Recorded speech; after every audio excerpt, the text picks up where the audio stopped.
Podcast. Happy Monday to you. Hope you're doing well wherever you are out there in the world. I am flying solo today. Our fearless leader Doug Paget is not with us today. He is on a bike somewhere along the southern border, and our producer Dan has joined him. And so I am here in Fayetteville, Arkansas, ready to talk with you today about the news and what is happening. We're going to talk about some big stories that are taking place in the world and some things that are happening and the political implications of them. Would love to see you join in the conversation wherever you might be. If you're watching on Facebook or Twitter or any of the other places where this podcast goes out live, would love to have you say where you're at in the world and join in the conversation. If you are listening later on the podcast on Apple Podcasts and Spotify and Google Play and all those places, we're glad that you're along too, and would love to have you check in with us. I mentioned that Doug and Dan are away this week, which is why I'm flying solo, which is why I didn't have the fun little jaunty music that you've come to expect and know and love at the beginning of the Common Good podcast. But the reason they're away is because they are on the We the People ride. And this is an event that Vote Common Good is sponsoring. It is a bike ride along the southern border. Began in San Diego and will finish up in St. Augustine, Florida. We'll be going all the way across the country along our southern border, trying to bring some awareness to the need for a common good border and immigration policy. A policy along our southern border that takes into account not just, how we can score political points and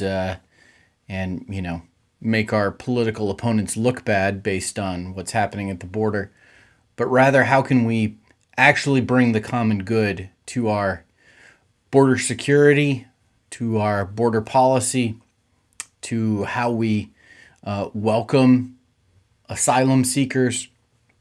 And the border has been once again, big news over the last couple of weeks. You've probably seen those images of border security agents on horseback whipping Haitian asylum seekers, and really, really difficult images to see, and just highlights how important it is that we have something at our border and how we welcome immigrants that includes the common good. So Doug is leading this ride, and Dan is along with him. That's why they're not with us today. I would encourage you to go to wethepeopleride.org, where you can follow along and see what's taking place. Heading this week towards El Paso, Texas, the riders are, and they're posting pictures and videos. You can check those live on all of our social channels, or if you missed them, you can go to wethepeopleride.org and scroll down there, and there's all sorts of stuff. I think the last video was uploaded about an hour and a half ago, and so there's stuff happening all the time, and you can hear real life stories from people as our friends are heading along the border, having interactions on both sides of the border with people, collecting their stories, and you can hear those. So I really urge you to check that out. It's a really important thing that we've got going here at Vote Common Good, and I encourage you to check that out. Like I said. Well, listen, today we're going to talk about the news and the political implications of a variety of different stories, as we do on Mondays here on the Common Good podcast. This is a big week. This is a really big week in politics. I don't know if you've got the if you've got this sense, but I've got the sense that we are moving out of kind of the summer doldrums and past the holidays of Labor Day and all of that, and school has started, and now things are about to get serious. And this is a big week. It's a big week because so much of the president's agenda is going to be voted on, and we're going to see what impact there will be with having a Democratic majority in both the House and the Senate, barely in the Senate, but it's there, and what kind of impact that will be. We're going to see if Democratic leadership in Washington, D.C. can pull together their the various interests that exist within the Democratic big tent, pull them together in a unified way to accomplish the president's agenda, and what impact that will have politically. I got to say, if they're unable to do it, I think it's going to be a huge defeat for the president. I think that the president, whether this is reality or not, whether the optics reflect the truth or not, I think the real danger zone that the president is in is that he is running the risk of a narrative being attached to him. I think that there's a narrative that could stick very easily to this administration, that they've got the best intentions, but they actually can't get stuff done. And I fear that type of narrative, that type of brand could be labeled, could stick to the president, whether that's true or not. I think that there's a number of situations that if you look at Afghanistan, you look at the Delta variant coming about, you look at jobs reports not being what they need to be, and then what's going to happen this week is absolutely crucial, where the president has really tied his political fortunes to his Build Back Better financial and economic agenda, as well as the infrastructure bill. And if those things aren't able to get passed, I fear that people are going to begin to think of Joe Biden as someone who, has the best intentions but can't execute, can't get the job done. And I don't necessarily think that is the case, but I think that's the political brand that he could be tagged with, and that's going to be tough to shed, I think. So what's happening this week is there's going to be a vote on Thursday on the president's infrastructure bill. Doug and I have joked often, both in this podcast and our previous one, which we called This Guy's Got to Go, which was our weekly comment on all things related to Donald Trump during his presidency. Infrastructure has become kind of a joke in politics because of Infrastructure Week. That during the Trump administration, anytime anything went wrong, they attempted to change the political narrative, change the agenda by announcing that it was Infrastructure Week and they were going to tackle infrastructure. It was always a farce. It was always a joke. It never was serious. The Biden administration has made infrastructure a very serious component of their agenda and have a $1 trillion infrastructure bill that has bipartisan support. Because seriously, who doesn't want better infrastructure? This is a key thing across the board for Republicans and Democrats. The problem that exists is that progressives in the House are telling Nancy Pelosi that they're not going to vote for the infrastructure bill if the Build Back Better spending bill, the president's economic agenda, is not passed. They want that done first before they're going to vote for the infrastructure bill. The problem with that is that moderates in the House and Senate, particularly Joe Manchin, has indicated that he will not support that. And so Democratic leadership, Nancy Pelosi and Chuck Schumer, are really in a tough spot here, trying to walk this fine line between progressives in their caucus and moderates in their caucus who don't see eye to eye on spending and are, it feels like a game of political chicken that is existing. And then to complicate all of this, on top of all of this, this spending bill is needed to essentially keep the government open. We have we have these continuing resolutions that get passed in lieu of a budget that fund the government for a certain period of time, and then they run out, and another one needs to be passed to fund the government. And if those aren't passed, the government shuts down, and people get furloughed and parks close, and we had during the Trump administration the longest government shutdown in our history, and one of those is looming now, and will take place, I believe, on Friday, Thursday night, midnight, Friday morning. If this spending bill doesn't get passed and a continuing resolution doesn't get passed, the government will shut down. Now, that can be one of those things that, whoever controls Congress at the time that a shutdown happens, typically it hurts them politically.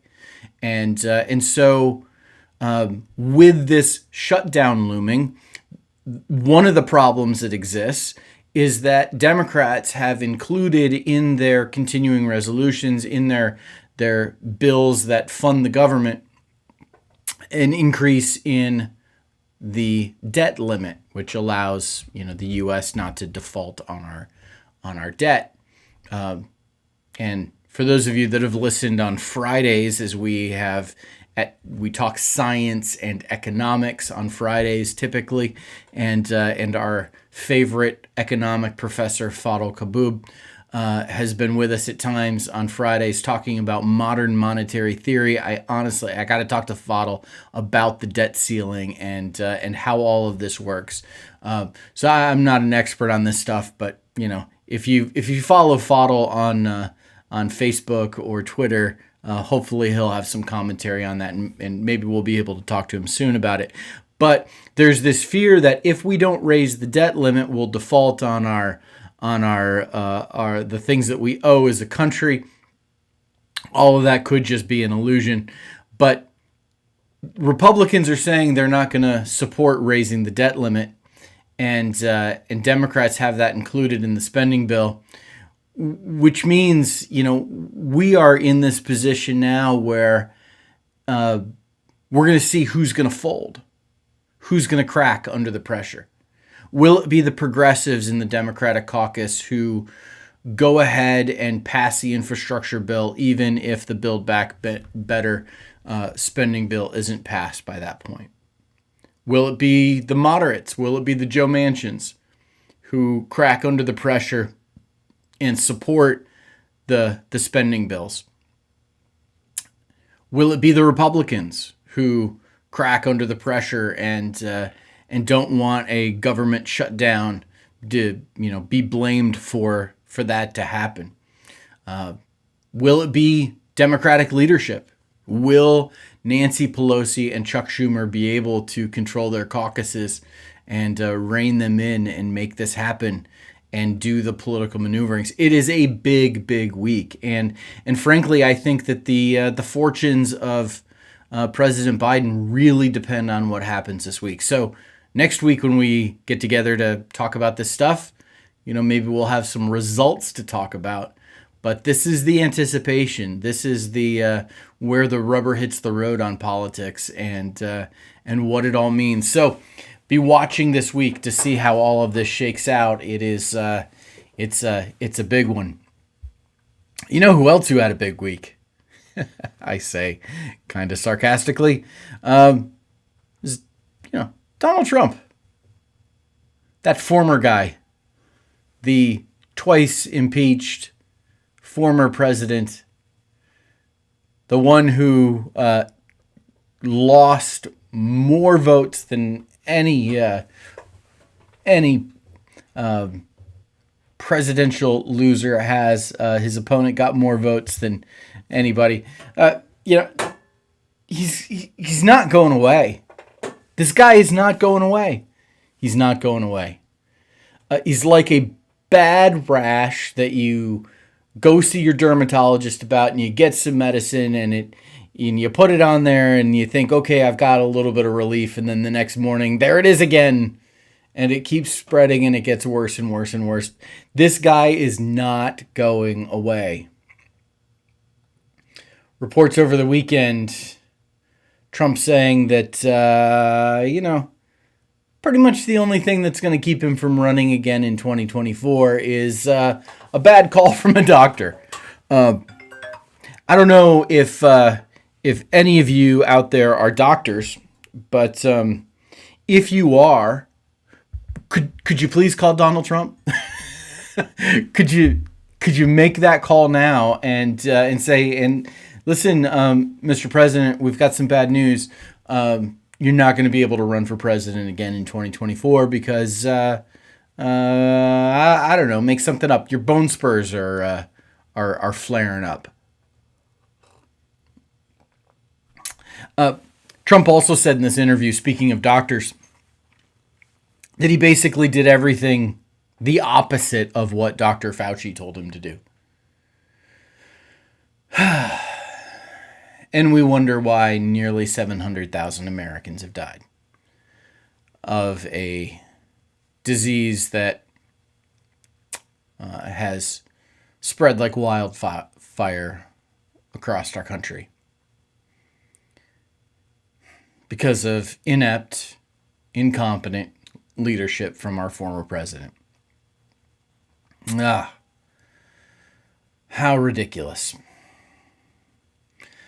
Now, I'm not sure. I have consistently gotten just about everything wrong about Donald Trump. I have consistently, and Doug and I have talked about this in the past. I think both of us feel like we have consistently just misunderestimated this guy. We have consistently thought, well, he's not really going to run for president, or he's not going to win the Republican nomination. He certainly is not going to get elected president. He's not going to last as president. He's going to, resign, or, there's going to be some scandal that takes him down. Over and over and over again, we have predicted that, the demise of Donald Trump. And I have believed that it would happen. I still kind of do. And yet, like a bad rash, here he is talking about running again in 2024. And listen, the current state of the Republican Party, is there any reason to believe that Donald Trump won't be the Republican nominee in 2024? Of course he will be. If he's on the ballot, they're going to choose him. And we're going to have to fend him off yet again, like we did in 2020. Looks like we're going to have to do it again. So, but, unless a doctor calls and gives him some bad news. So, like I said, any of you that might be doctors out there listening, we need you to make a phone call. Speaking of bad news for Donald Trump, and listen, I got to tell you, this is the funniest story. Are you looking for some good news in your life? Here it is. Did you see this report from over the weekend? So I'm sorry. Republicans in Arizona have consistently told the big lie that the election was stolen in Arizona, and that the voting machines were compromised, and particularly Maricopa County, Arizona, was the site of all sorts of voter fraud, and so the Republican Party of Arizona called on an independent audit and a recounting of the votes. It's been going on for months. This has been the thing that over and over and over again, the QAnon conspiracy theorists have said, hey, just wait till the Maricopa County results come in. Just wait. It'll show, and it'll lead to an audit of every state in the union, and we'll see that Trump actually won the election. Oh, goodness. So hilarious. So the recount is taking place. The independent recount is taking place. And the results are back. And guess whose vote was undercounted? It was not Donald Trump's vote. He did not win Maricopa County. He did not win Arizona. He did not win the election. In fact, Joe Biden's vote was undercounted in Maricopa County. Joe Biden won Arizona by more votes than they thought. Oh, Republican Party of Arizona spent something like $6 million funding this private recount, only to show that Joe Biden won by more votes than they thought. Money well spent from the party of fiscal responsibility, right? The same party that made sure that California spent $287 million on a gubernatorial recall that failed as well. Oh, so hilarious. Oh, I serious. I can't tell you how funny this story is to me. And speaking of funny stories, and I gotta be honest, this is something that maybe we shouldn't joke about.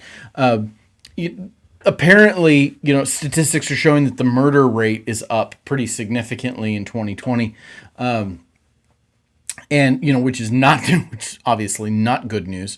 But the murder rate significantly up this past year, and Kayleigh McEnany, who was Donald Trump's press secretary, sends out a tweet with a chart from the New York Times showing this change in the U.S. murder rate and the significant jump in it, with a tweet that says the U.S. murder rate under Joe Biden.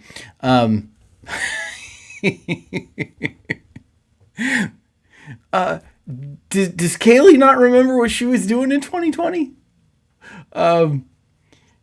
Wasn't she in the White House as the press secretary for President Donald Trump during 2020? This is not the U.S. murder rate under Joe Biden. This is the U.S. murder rate under her administration, under her boss, Donald Trump.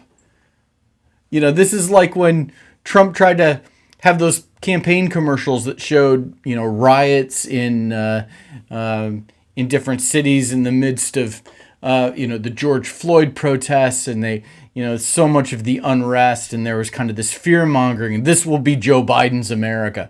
No, Donald Trump, this is your America. This is happening under you.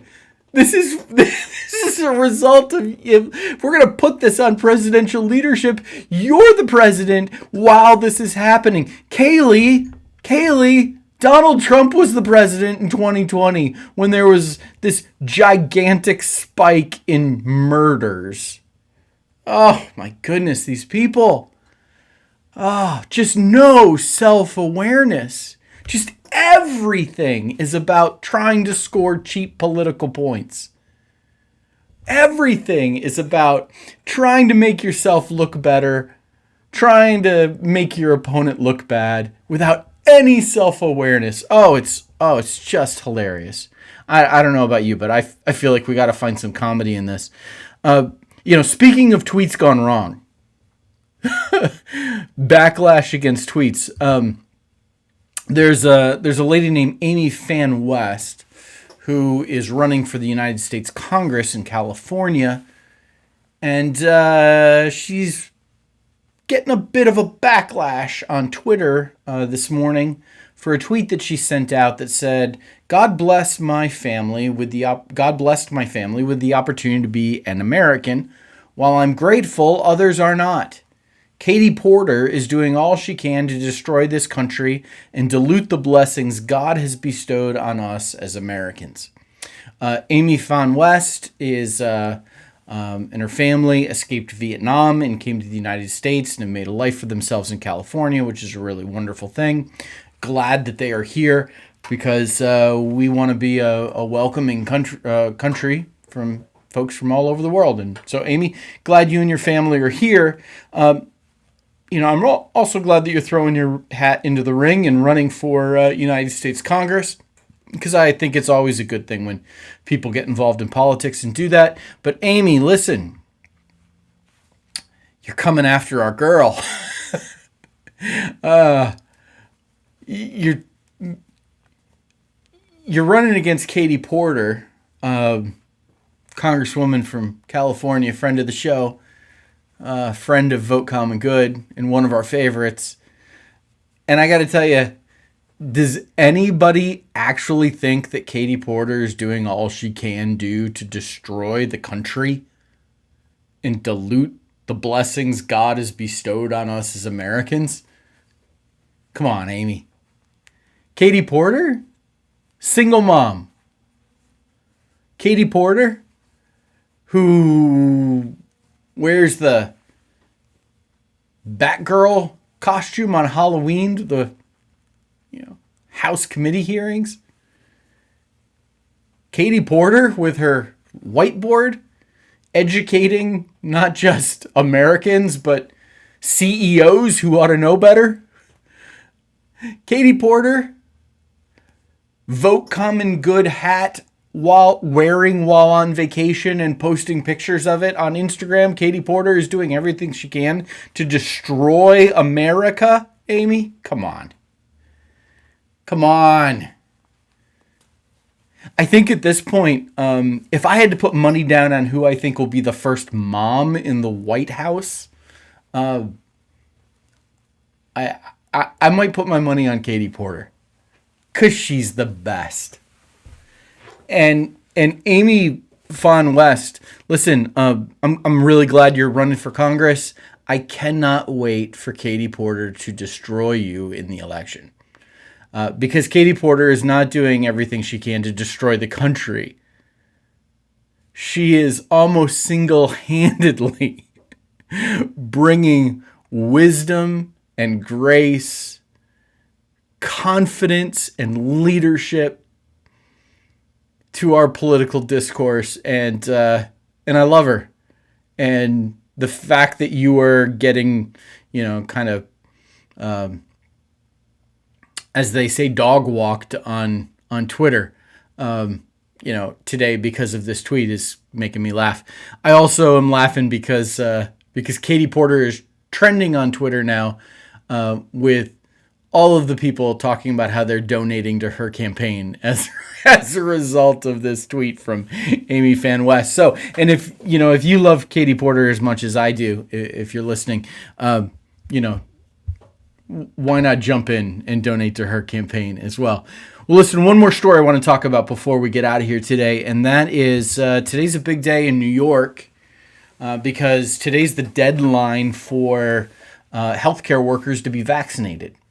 And so there's a big question mark of, does this mean that the health system in New York is going to be crippled under the weight of unvaccinated healthcare workers losing their jobs? And kind of there's this very specific story that's happening in New York and the questions about that. And then kind of a broader story about vaccine mandates and what they mean for us as a country and what they mean politically and how they're all going to play out. And, if people are just going to say, hey, I'm not going to work at all. If I have to be vaccinated, I'm not going to work. So it's going to be interesting to see what happens today in New York as hospital workers and nursing home workers need to be vaccinated today. There are people who are really scared that this means that there's going to be, in the words of this AP article, severe staff shortages. There's a couple of things about this that really are question mark for me. Don't we expect that healthcare workers would understand the value of the vaccine and would be vaccinated?